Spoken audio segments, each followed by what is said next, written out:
Before investing in the crypto space, I think it's important to actually know what you're investing in and to learn a little bit more about the history, especially of Bitcoin. Now, to give you guys a quick rundown, Bitcoin came out in 2009 and they had released the famous Bitcoin white paper back in October of 2008. And this whole entire Bitcoin system that we know today was started by a guy named Nakamoto or Satoshi Nakamoto, who is still anonymous. We still don't know who this guy is. And the main goal that they had in mind was to make a peer-to-peer version of electronic cash without needing some sort of centralized financial institution such as a bank. And the idea was to make a decentralized ledger to track all of this data and all of these transactions and use a proof of work concept for their consensus where everyone is agreeing that these transactions actually happened. And then they added in this cryptographic security to make sure that there could be no tampering on this actual chain. And there has been no tampering to this date. And this really started everything in the crypto space. Bitcoin was the only thing around for a while, and it was mostly used for drugs in the beginning on the Silk Road, which was a huge case. And the guy who founded it is still in jail today. Now, one of the things that was interesting about Bitcoin is that there was no smart contract capabilities. And this really started with Ethereum back in 2015. And over the years, Ethereum has constantly improved its different smart contract capability. Now, if you've been exposed to the crypto space already, you might have heard or understood something called the 4-year cycle. And let me break this down. There is a total of 21 million Bitcoin that can ever exist. That is the total supply. And right now, 19.7 million of that supply is already circulating or already in the hands of the people. And it's not going to be until the year of 2140 when the last Bitcoin is mined or rewarded to the different people that are validating the network with their computers. And just to explain that a little bit further, if you're operating an ASIC miner, running a node, whatever the case is, and you're helping solve these complex puzzles and the proof of work consensus for Bitcoin, you are being rewarded for Bitcoin for helping solve these different transactions. So you have all of these miners or all these supercomputers throughout the world solving these complex puzzles on Bitcoin, and every 10 minutes, one of these blocks are completed, and these blocks give a reward in Bitcoin to everyone that helped solve that block. Now, Bitcoin started in 2009, and every single 4 years,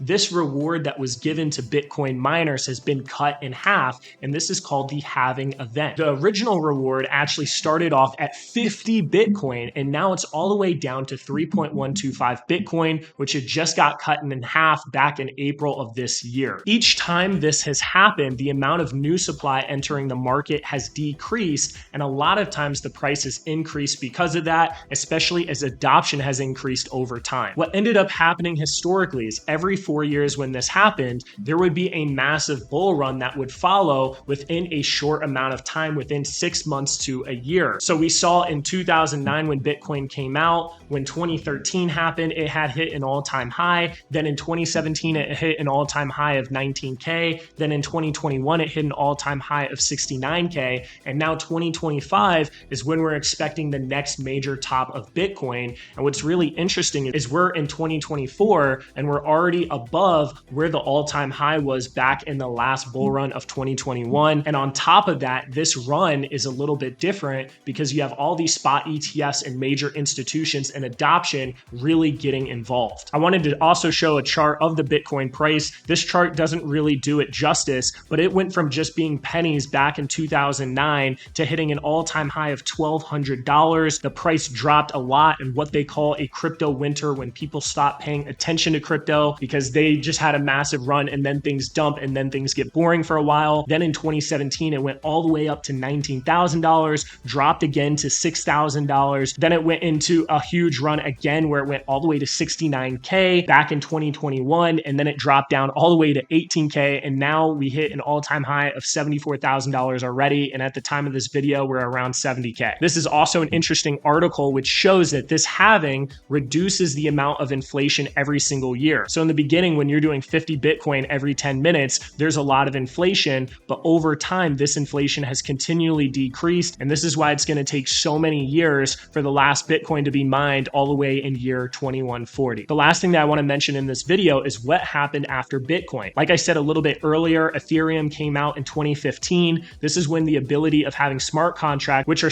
self-executing contracts with the terms of the agreement directly written into code. All of a sudden, NFTs, different decentralized applications, and a whole world of possibilities became possible. And then over time, more blockchains started to develop with different approaches. And then now here today, we're out here buying meme coins on Solana.